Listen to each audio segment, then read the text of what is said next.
ونستعينه ونستغفره ونعوذ بالله من شرور أنفسنا ومن سيئات أعمالنا من يهد الله فلا مضل له ومن يضلل فلا هادي له ونشهد أن لا إله إلا الله وحده لا شريك له ونشهد أن سيدنا وحبيبنا ومولانا محمدا عبده ورسوله الذي أرسله بالحق بشيرا ونذيرا وداعيا إلى الله بإذنه وسراجا منيرا فقد قال الله تعالى في كلامه المجيد وفرقانه الحميد أعوذ بالله من الشيطان الرجيم بسم الله الرحمن الرحيم إن الله وملائكته يصلون على النبي يا أيها الذين آمنوا صلوا عليه وسلموا تسليما اللهم صل على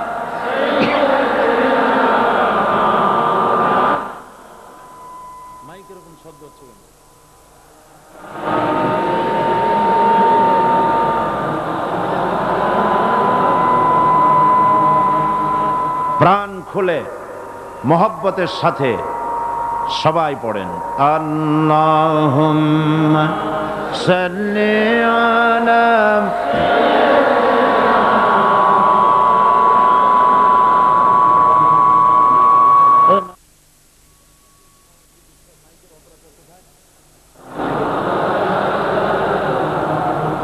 বালাগাল উলা বিকামালিহি كشف الدجى بجماله حسنت جميع خصاله صلوا عليه मुझे कुछ मिले या न मिले मोहम्मद मिले यानी वो शई जिससे अल्लाह मिले बलगल उला बिकमालिही कशफद दुजा बिजमालिही हसनत जमीअ खसालिही सल्लु अलैहि ये तेरी मेराज थी कि तू लोहो कदम तक पहुँचा और मेरी मेराज है कि मैं तेरे कदम तक पहुँचा बलगल उला बिकमालिही कशफद दुजा बिजमालिही हसनत जमीअ खसालिही सल्लु अलैहि اللهم آمين ربنا ظلمنا أنفسنا وإن لم تغفر لنا وترحمنا لنكونن من الخاسرين আয় আল্লাহ তাআলা চট্টগ্রাম আউটার স্টেডিয়াম ময়দানে ইসলামী সমাজ কল্যাণ পরিষদ কর্তৃক আয়োজিত 3 দিন ব্যাপী তাফসীরুল কোরআন মাহফিলের আজকের এই প্রথম দিনে লাখো জনতা নিয়ে তোমার দরবারে হাত তুলেছি মেহেরবানি করে দুরূদ ও সালাম টুকুন সোনার মদিনায় রাসূল করিম সাল্লাল্লাহু আলাইহি ওয়াসাল্লামের রূহ মুবারকে পৌঁছে আয় আল্লাহ আজ এই লাখো জনতা একদিকে শোকাহত আর একদিকে তোমার শুকরিয়ায় নতশির হয়ে তোমার দরবারে হাত তুলেছি। শোকাহত এই জন্যে 5 দিনের মাহফিলের 2 দিন থেকে মাহরুম হয়ে গেল।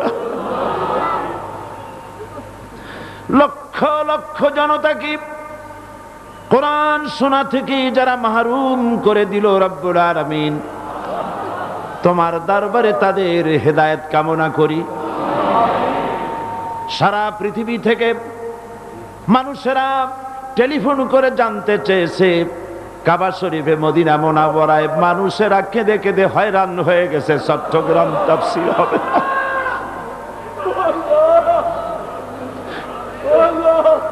চট্টগ্রাম তাফসীর হবে না। এ খবর শুনে মক্কা মদিনায় লাখো বাংলাদেশি জনতা আল্লাহর ঘর তওয়াফ করেছে আর চিল্লায়ে কেঁদেছে। রব্বুল আলামিন তোমার দরবারে নতশিরে শুকরিয়া আদায় করি। অবশেষে কোরআন শোনার সুযোগ তুমি দয়া করে চট্টগ্রামবাসীকে দান করেছো রব্বুল আলামিন। প্যারিস থেকে, গ্রিস থেকে, অস্ট্রিয়া থেকে, কুয়েত, কাতার থেকে, আবুধাবি থেকে, মক্কা মদিনা থেকে, ইউরোপ থেকে কত মানুষ টেলিফোন করেছে, জানতে চেয়েছে।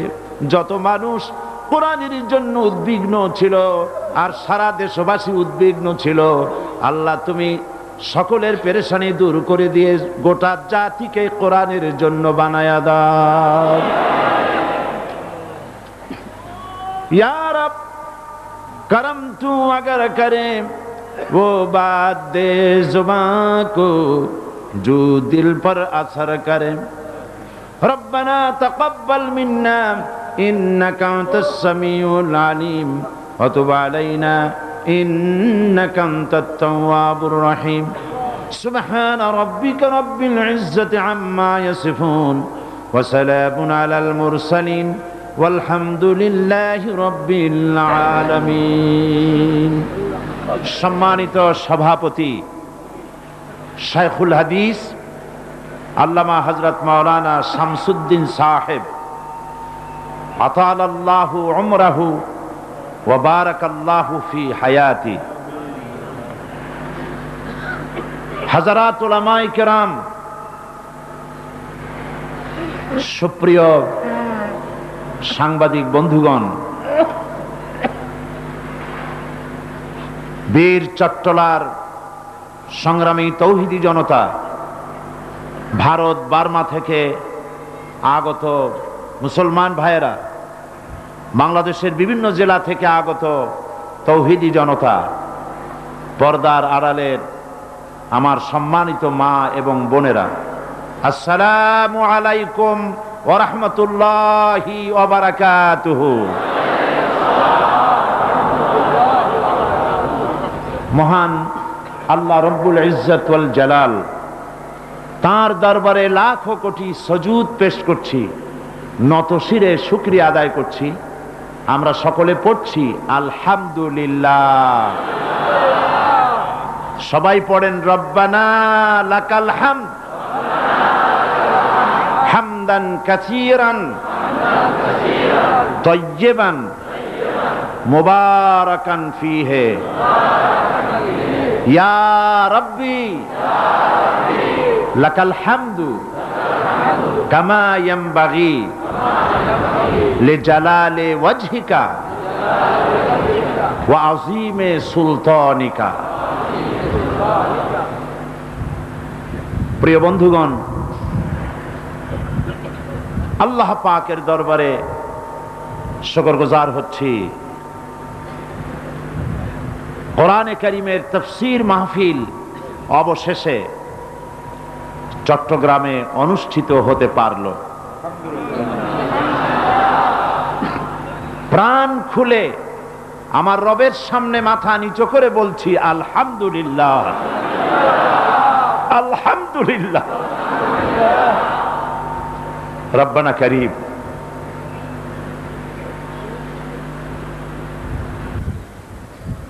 সকলের জ্ঞাতার্থে বলছি, পবিত্র কোরআন তাফসীর মাহফিলে পবিত্র কোরআন তাফসীর মাহফিল জামাত শিবিরের কোনো একক সম্পদ নয়। কোরআন শরীফ গোটা মুসলিম মিল্লাতের তথা বিশ্ব মানবতার শ্রেষ্ঠ সম্পদ।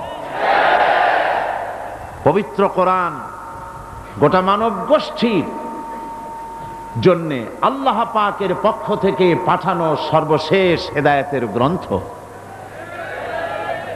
পবিত্র কোরআন গতানুগতিকভাবে কোনো ধর্মীয় পুস্তক নয়, বরং কোরআন হচ্ছে মানবতার এক শাশ্বত জীবন বিধান, মানব গোষ্ঠীর জন্য আল্লাহ পাকের এক মহাগ্রন্থের নাম। মহাপবিত্র আল কোরআন মানুষের জীবনের কথা বলে, অর্থনীতি রাজনীতির কথা বলে, সম্পদ আহরণ এবং তা সঞ্চয় বিতরণ এবং খরচের সীমা পরিসীমা নির্ধারণ করে। কোরআন নারীর অধিকারের কথা বলে, কোরআন এতিম বিধবা অসহায়দের অধিকারকে সংরক্ষণ করে। কোরআন বিজ্ঞান দর্শনের কথা বলে, কোরআন ভুলে যাওয়া ইতিহাস তুলে ধরে। কোরআন গণতন্ত্রের কথা বলে, অমুসলিম নাগরিকদের অধিকারের কথা বলে। সাদা কালো বর্ণ বৈষম্য দূর করে মানুষকে মানুষের সমান অধিকার প্রদান করে।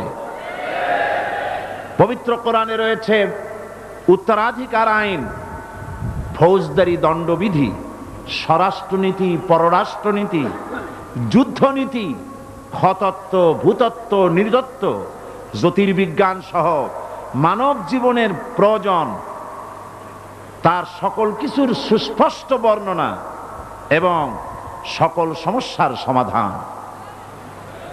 বিগত 22 বছর ধরে বিভিন্নভাবে এ কথাগুলি পবিত্র কোরআনের আলোকে চট্টগ্রাম ঐতিহাসিক তাফসীরুল কোরআন মাহফিলে প্রতি বছর 5 দিন করে আমরা এই কথাগুলি বলে এসেছি।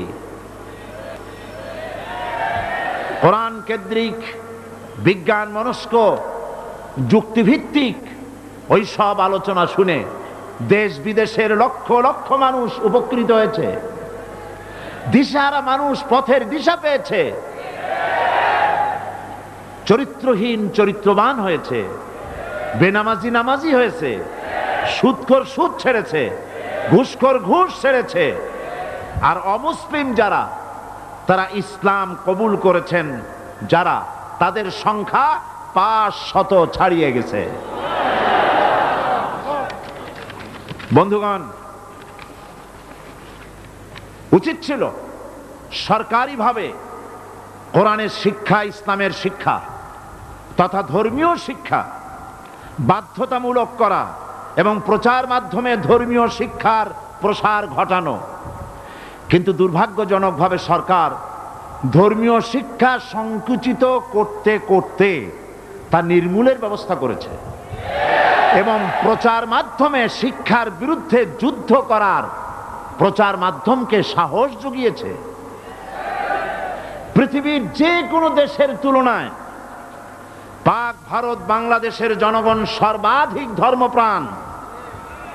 এখানকার মুসলিম জনসাধারণের মধ্যে ধর্মীয় অনুভূতি তাই তীব্রভাবে কার্যকর, কারণ এই 3টি দেশের ওলামা, পীর মাশায়েখ ও ইসলামী চিন্তাবিদগণ বছরের পর বছর, শতাব্দীর পর শতাব্দী ধরে এই উপমহাদেশের জনগণকে কোরআন তথা ইসলাম বোঝাবার জন্য ব্যাপকভাবে ওয়াজ মাহফিল, তাফসীর মাহফিল, সিরাত মাহফিল করেছে এবং ইসলামী আন্দোলন করেছেন এবং তারা ইসলাম প্রচারের জন্য প্রতিষ্ঠা করেছেন অসংখ্য মাদ্রাসা আর গড়ে তুলেছেন ইসলামী সাহিত্যের বিশাল ভান্ডার।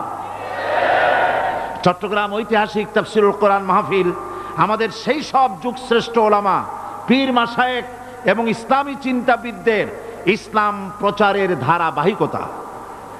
বর্তমান আওয়ামী সরকার 1996 সনে তাদের তখনকার নির্বাচনী স্বার্থের খাতিরে এই তাফসীর মাহফিলে যাতে লক্ষ লক্ষ জনতা কোরআন শরীফের তাফসীর নির্বিঘ্নে শুনতে পারে সেজন্য পূর্ব ঘোষিত হরতালকে শিথিল করে দিয়েছিল। সত্য কিনা? সত্য কিনা? কিন্তু আজ তারাই আবার ক্ষমতায় গিয়ে অতীত ভুলে গিয়ে দেশীয় নাস্তিক মোরতাদ জাতীয় এক শ্রেণীর বুদ্ধিজীবী এবং ভারতকে খুশি করার জন্য দেশপ্রেমিক মুসলিম পুলিশ বাহিনীকে তাদের ইচ্ছার বিরুদ্ধে এবং তার নিজস্ব ছাত্র সংগঠন তথাকথিত সোনার ছেলেদের তাফসীর মাহফিল ধ্বংস করার জন্য লেলিয়ে দিয়েছে। তারা প্যারেড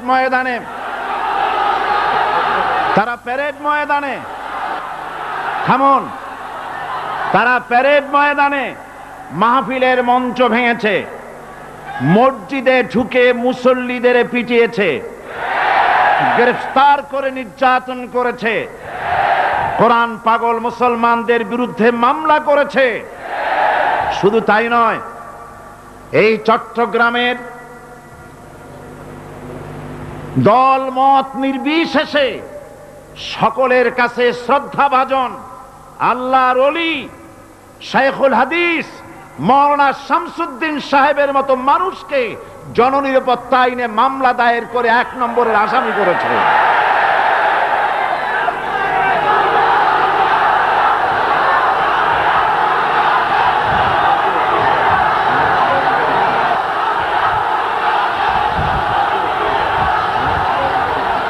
আজ 1992 সন থেকে নিয়ে মাওলানা শামসুদ্দিন সাহেব দৃষ্টিহীন, চোখে দেখতে পান না। প্রশাসন কি তা জানেন না? কার নামের সাথে বেয়াদবি করেছেন? আল্লাহ কি নাই? বিচার কি হবে না? এ বেয়াদবির শাস্তি তাদেরকে পেতেই হবে। এক কথায় গত 1 সপ্তাহ ধরে সরকারের সোনার ছেলেরা এবং পুলিশ প্রশাসন বীর চট্টলার তৌহিদি জনতার বিরুদ্ধে নারকীয় তাণ্ডব চালিয়েছে। কিন্তু তাদের সকল ষড়যন্ত্রের জাল আল্লাহ পাক ছিন্ন ভিন্ন করে দিয়েছেন এবং প্যারেড ময়দানের চাইতে বড় মাঠ আউটার স্টেডিয়ামকে কোরআনের জন্য ওপেন করে দিয়েছেন।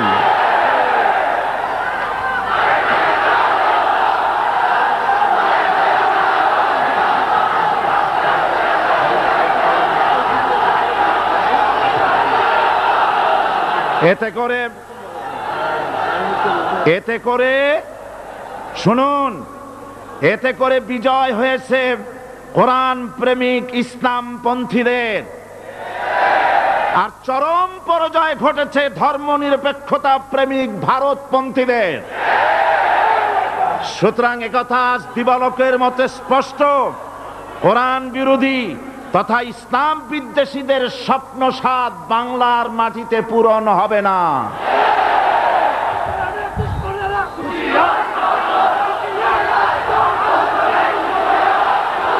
ভূমিকায়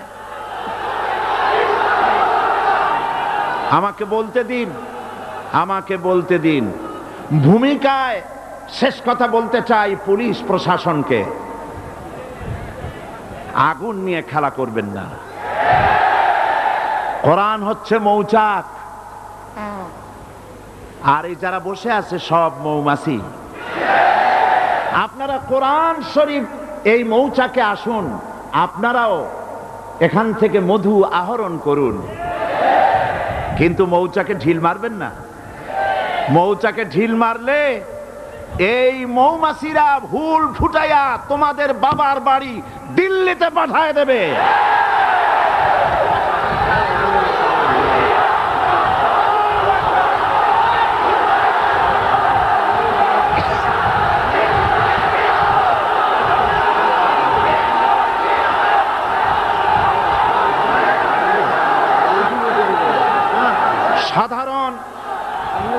সাধারণ পুলিশদের কোনো দোষ নাই, সাধারণ পুলিশদের কোনো দোষ নাই। তারা চাকরির খাতিরে কাজ করে আর রাতের আধারে চোখের পানি ফেলে কাঁদে। পুলিশ প্রশাসনকে বলছি, গত শুক্রবার চট্টগ্রাম শাহী জুমা মসজিদ থেকে 40 জন নিরীহ মুসল্লিকে গ্রেফতার করে আপনারা জেলে পাঠিয়েছেন। এই 40 জন মুসল্লিকে আপনাদের ওয়াদা মাফিক আগামীকাল সন্ধ্যার মধ্যে ছেড়ে দিতে হবে, যাতে তারা কোরআনের তাফসীর শুনতে পারে। আপনারা এতে একমত কিনা?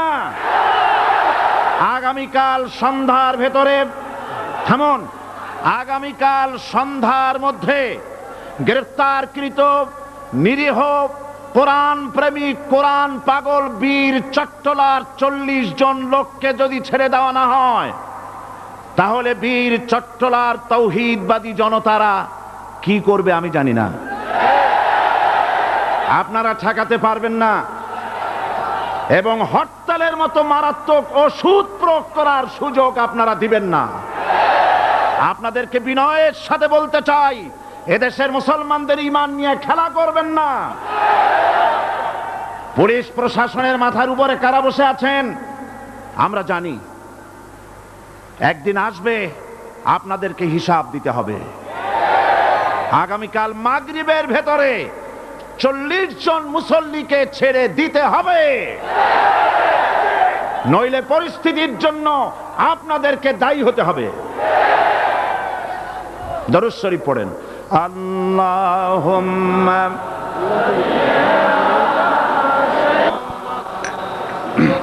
সালাতুন ইয়া রাসূলুল্লাহ আলাইকুম, সালামুন ইয়া হাবিবাল্লাহ আলাইকুম, সালাতুন ইয়া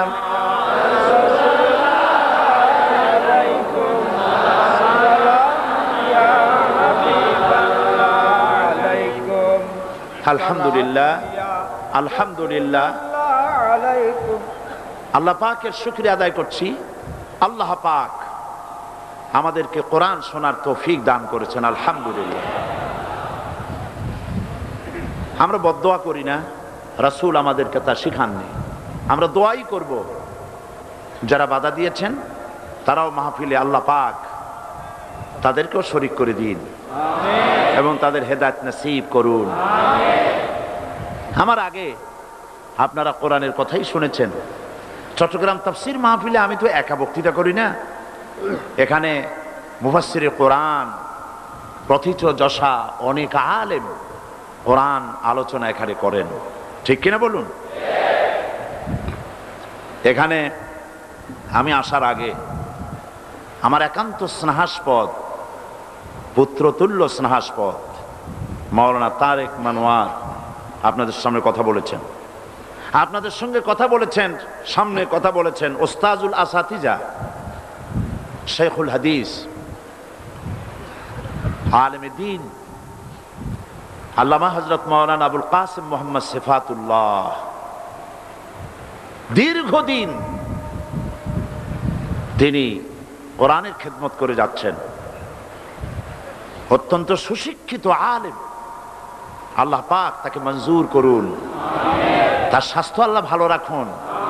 কোরআনের খাদেমদেরকে আল্লাহ পাক দুনিয়া এবং আখিরাতে মর্যাদা বৃদ্ধি করুন। কোরআন শুনতে এসেছি আমরা। কোরআন গোটা বিশ্বের সমগ্র মানব গোষ্ঠীর জন্য এর থেকে বড় নিয়ামত আর কিছুই হতে পারে না। সুবহানাল্লাহ। এ কোরআন শুধুমাত্র মুসলমানদের জন্য নয়, কোরআন হচ্ছে গোটা বিশ্বের সমগ্র মানব গোষ্ঠীর জন্য। হাদা বায়ানুল লিন্নাস হুদাল লিন্নাস, মানব গোষ্ঠীর জন্য কোরআন। আল্লাহ কি শুধু মুসলমানদের? বলেন, আল্লাহ কি শুধু মুসলমানদের? আল্লাহ পাক হচ্ছেন রব্বুল আলামিন। তিনি কি? সূরা ফাতিহার ভিতরে প্রত্যেক দিন প্রতি নামাজের প্রতি রাকাতে আমরা বলি আলহামদুলিল্লাহি রাব্বিল আলামিন। সবাই পড়েন আলহামদুলিল্লাহি রাব্বিল আলামিন। সমস্ত প্রশংসা সে আল্লাহর, যিনি তামাম জাহানের পালনেওয়ালা রব। সমগ্র বিশ্বের তিনি হচ্ছেন একমাত্র রব। তিনি বিধান দিয়েছেন, আমাদেরকে সৃষ্টি করে এমনি এমনি ছেড়ে দেননি। তিনি দিয়েছেন কোরআন। বিশ্বের মানুষের কাছে কোরআনের চাইতে শ্রেষ্ঠ সম্পদ আর নাই। সুবহানাল্লাহ বলবো না আমরা? আলহামদুলিল্লাহ বলবো না? কোরআন গোটা বিশ্বের সর্বশ্রেষ্ঠ কিতাব, বিশুদ্ধ কিতাব। এই কোরআনের উপর থেকে, নিচের থেকে, ডান থেকে, বাম থেকে কোনো বাতিল প্রবেশ করতে পারে না, কোনো অধিকার নাই। কোরআনের ভিতরে কোনো সন্দেহ নাই। কোরআন আল্লাহ পাক হেফাজত করেন। হেফাজতের দায়িত্ব কার? হেফাজতের দায়িত্ব কার? এবং এই কোরআন হচ্ছে হেফাজতের দায়িত্ব আল্লাহ পাক নিয়েছেন। তিনি বলেছেন, ইন্না নাহনু নাযালনা যিকরা ওয়া ইন্না লাহু লাহাফিজুন। কোরআন নাজিল করেছি আমি আল্লাহ, আর এর সংরক্ষণের সবটুকুন দায়িত্ব আমি আল্লাহ আমার নিজ হাতে গ্রহণ করেছি। কোরআন হেফাজতের দায়িত্ব কার? তা কি ওয়াজ করে বোঝাবার দরকার আছে? আসতে বললেন যে, আমার কথার অর্থ বোধহয় বোঝেন নাই। কোরআন আল্লাহ পাক যে হেফাজত করবেন বলেছেন, তার নমুনা চট্টগ্রামে পান নাই আপনারা? আমার ভয় হচ্ছিল চট্টগ্রামে যখন কোরআনের তাফসীর হতে দেওয়া হবে না, যখন বলা হচ্ছিল, আমার ভয় হচ্ছিল চট্টগ্রামে তুরস্কের মতো কোনো ঘটনা ঘটে বসে নাকি। আমি আল্লাহর কাছে কেঁদেছি, আল্লাহ পাক তুমি রহম করো, কোরআন পাগল মানুষদেরকে কোরআন শোনার তৌফিক দাও। একটানা 22টি বছর কোরআনে কারীমের তাফসীর হচ্ছে। এ তাফসীর শুধু চট্টগ্রামে সীমাবদ্ধ নয়। কোরআনে কারীমের এই তাফসীর মাহফিল আন্তর্জাতিক পরিমণ্ডলে বিস্তৃতি লাভ করেছে। একটা মাহফিল, এটা কোনো 4 দলীয় মহাসমাবেশ নয়। এটা কি বলেন? এটা কোরআন তাফসীর মাহফিল, শুধুমাত্র একটি তাফসীর মাহফিল। অথচ গত 1 সপ্তাহ গোটা বিশ্ব তোলপাড় হয়ে গিয়েছে। Voice of America, BBC, radio Tehran, radio German, Bangladesh TV, Bangladesh বেতার, বাংলাদেশের সমস্ত পত্রিকা, বিদেশের সমস্ত পত্রিকা, কোরআন শরীফের তাফসীর মাহফিল সারা বিশ্বের চর্চা হচ্ছে। আজ তাফসীরুল কোরআন মাহফিল চট্টগ্রাম। সুবহানাল্লাহ। ইন্না নাহনু নাযালনা যিকরা ওয়া ইন্না লাহু লাহাফিজুন। কোরআন নাজিল করেছে আমি, সংরক্ষণের দায়িত্ব আমার। সংরক্ষণের জন্য যারা এগিয়ে এলো, আল্লাহ পাক তাদেরকে বরকত দিন, রহম করুন। তবে আমি ব্যক্তিগতভাবে মনে করি, চট্টগ্রাম তাফসীরুল কোরআনের মাহফিলের ফাইল আল্লাহ পাক নিজে ডিল করেছেন।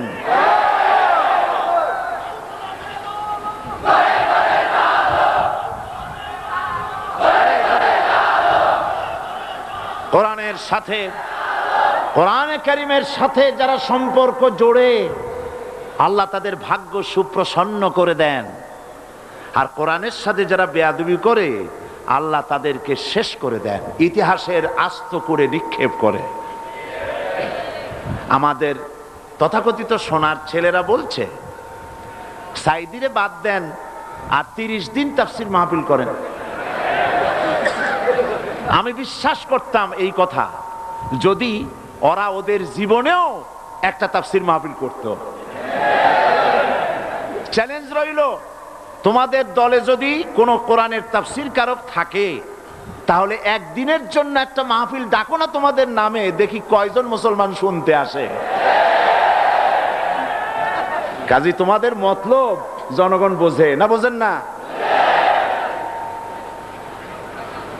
যাক, সে কথা, ছেলেবেলের কথায় কান দিতে নাই। বাচ্চা পোলাপান, ছোকরা পোলাপান, পিচ্চি পোলাপান, আল্লাহ ওদেরকে ভালো করুন, বলেন আমিন। এছাড়া সাংবাদিক সম্মেলন করে বিবৃতি দেয় কারা? আরে উপরে নামগুলি কাদের? তোমরা যাদের নেতৃত্বে কাম করো, তোমাদের ওইসব কথা যারা সংবাদ সম্মেলনে পড়ে ওরা কি মুসলমান? পত্রিকা দেখুন, কাদের নেতৃত্বে কোরআনে বাধা দাও? বিবেক বলতে কি কিছুই নাই? বিবেক যদি মোটেও না থাকে, একটু ব্লাড টেস্ট করো, রক্তগুলি কোত্থেকে এসেছে। আল্লাহ হেদায়েত করুন, বলি আমিন, বলি আমিন, আরো জোরে বলেন আমিন। আর বলে আমাদের আংশিক বিজয় হয়েছে। আল্লাহ রহম করুক, তোমাদের বিজয় সত্যিই হবে। মাহফিলে আসো, চরিত্র ভালো হয়ে যাবে আলহামদুলিল্লাহ।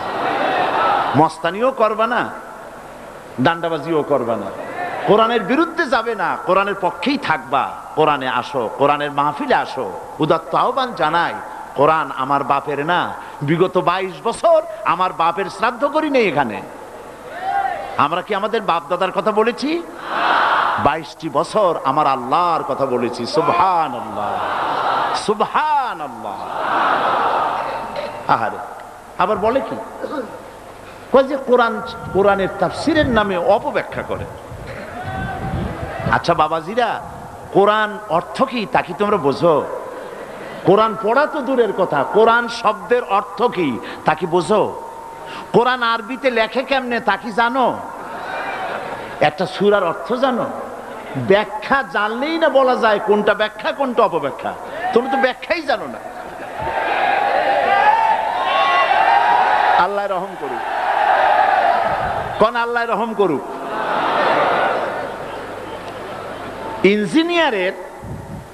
ইঞ্জিনিয়ার একটা বিল্ডিং এর প্ল্যান করেছে।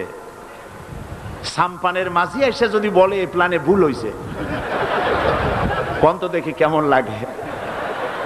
ডাক্তার প্রেসক্রিপশন করেছে, উকিল সাহেব এসে বলছে না, ইনজেকশন দিয়ে না, ট্যাবলেট দেন।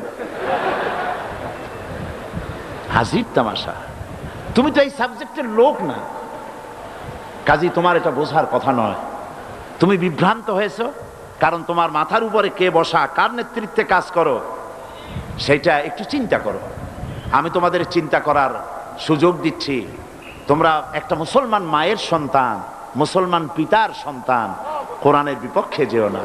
বলতেছো তাফসীরের মাহফিলের বিরুদ্ধে যাই না, স্বাধীনতার বিরোধীর, হ্যাঁ, স্বাধীনতা বিরোধীর বিরুদ্ধে এই করতেছি, কি করতেছি, হ্যাঁ, আন্দোলন করতেছি। তো আমার বিরুদ্ধে তোমরা আন্দোলন করতেছো, চট্টগ্রামে আসতে দেবা না। তোমাদের প্রধানমন্ত্রী আর মন্ত্রী পরিষদের গোষ্ঠী সুদ্ধা পার্লামেন্টে আমার বক্তৃতা শোনে।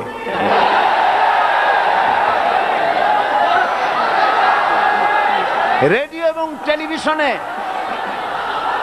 এবং টেলিভিশনে গোটা জাতি শোনে। এইসব আপত্তি, এসব ছেলেমি কথা, এই জন্য আমি রাগ করি না। পোলাপান মানুষ তো রাগ করি না। আল্লাহ আমাদের এই পোলাপান গুলিরে রহম করুক, কোন আমিন। বাচ্চা মানুষ এরকম করে, আর বাচ্চারা যদি মা বাপের কোলে পেশাব করে, মা বাপ তো ফালায় দেয় না, আমরাও ফালাই দিব না। আমরা প্রাণ ভরে দোয়া করি আল্লাহ রহম করুক। তবে এটাও ঠিক, একেবারে বাচ্চাগুলি কোলে বসে বাপের দাড়ি টানলে বাপ রাগ করে না, কিন্তু বাচ্চা বড় হয়ে যদি দাড়িতে হাত দেয় তাহলে কিন্তু খবর আছে। আল্লাহ রহম করুক। বলতেছিলাম কোরআনের সাথে থাকো, ইজ্জত বাড়িয়ে যাবে। দেখো না হযরত ওমরের দিকে তাকায়া, রাদিয়াল্লাহু তাআলা আনহু। যে ওমর ছিলেন জিরো, কি ছিলেন? কত বড় একটা বড় আকারের জিরো হলে আল্লাহ নবী হত্যা করতে আসতে পারে? সেই ওমর আল্লাহর কোরআনের সংস্পর্শে যখন এলেন, ওমর আর সাধারণ ওমর রইলেন না। আল্লাহ রাব্বুল আলামিনের নবী বলেন, আমার পরে লা নাবিয়্যা বাদি ওয়ালা রাসূলা, আমার পরে আর কোন নবী রাসূল পৃথিবীতে আসবে না। আমার পরে যদি আর কোন নবী পৃথিবীতে আসতো, লাকানা ওমর, আল্লাহ পাক ওমরকে অবশ্যই নবী বানায়া দিতেন। সুবহানাল্লাহ। কোথায় ছিলেন আর কোথায় চলে গেলেন? কোথায় চলে গিয়েছেন? চিন্তা করতে পারবো হযরত ওমরের কথা?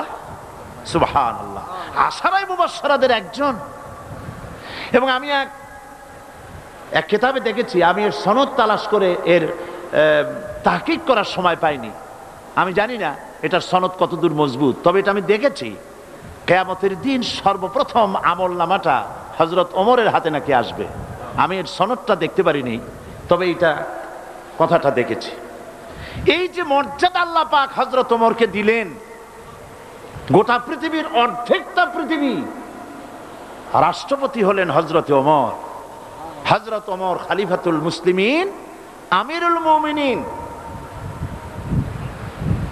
দেশ চালাচ্ছেন। হযরত আলী রাদিয়াল্লাহু তাআলা আনহু বলছেন যে আমি হযরত ওমরের খেলাফতের আমলে আমি ঘুমাই আছি, এশার নামাজ পড়ে ঘুমিয়েছি। শেষ রাত্রে স্বপ্নে দেখছি যেন আমি রাসূলের পেছনে ফজরের নামাজ আদায় করতেছি। রাসূলুল্লাহ নামাজ শেষ করে স্বভাব সিদ্ধ ভাবে পেছনের দিকে ফিরে বসেছেন। একজন বুড়ি মেয়ে লোক এক পাত্র খোরমা এনে বলছেন, হযরত আলী বলছেন যে আমি হুজুরের পিছনে নামাজ পড়ে দরজা দিয়ে বেরিয়েছি। দরজা থেকে বেরিয়ে দেখি এক বুড়ি এক পাত্র খোরমা নিয়ে এসেছে। আমাকে বলছে, আলী, এই পাত্র ভরা খোরমাগুলি নিয়ে যাও, এটা আমার নতুন বাগানের খোরমা। আর রাসূলুল্লাহকে নিয়ে আমার সালাম গিয়ে বলো, আর বলো যেন তিনি এই খোরমা থেকে নিজে খান এবং সাহাবায়ে কেরামদের মধ্যে যেন ডিস্ট্রিবিউট করে দেন। হযরত আলী তাই করলেন। রাসূল করিম সাল্লাল্লাহু আলাইহি ওয়াসাল্লাম খোরমার পাত্রটা হাতে নিয়ে সর্বপ্রথম একটি খোরমা তুলে হযরত আলীর হাতে দিলেন। হযরত আলী খোরমা মুখে দিয়ে চিবোতে লাগলেন। এত স্বাদ লাগলো, খোরমাটা চিবোচ্ছেন, এমন সময় ফজরের আজান কানে চলে গেছে, ঘুম ভেঙে গেছে। কিন্তু হযরত আলী বলছেন, ফজরের আজানে ঘুম ভাঙলো, কিন্তু আমার মুখের মধ্যে তখনও রাসূলের দেওয়া খোরমার স্বাদ আমি অনুভব করতেছিলাম। ওযু করে নামাজ পড়তে গেলাম, যে দেখি আমিরুল মুমিনিন হযরত ওমর ইমামতের জায়গায় দাঁড়িয়ে আছেন। নামাজ শেষ করলাম তার পেছনেই। নামাজ শেষ করে দরজা দিয়ে বেরোচ্ছি, অমনি দেখি এক মহিলা, এক বুড়ি এক পাত্র খোরমা নিয়ে হাজির। বলছে, আলী, এই খোরমাগুলি নিয়ে যাও, আমিরুল মুমিনিনকে বলো এগুলি আমার নতুন বাগানের খোরমা, তিনি যেন খান এবং আল্লাহর সাহাবীদের মধ্যে যেন ভাগ করে দেন। হযরত ওমর খোরমার পাত্রটা হাতে নিয়ে একটি খোরমা তুলে হযরত আলীর মুখে পুরে দিলেন। হযরত আলী খোরমাটা খেয়ে মজা লাগলো। তিনি বললেন, ওমর, জিদনি তামরাতান উখরা, তুমি আমাকে আরেকটা খোরমা দাও না, খুব মজা লাগতেছে।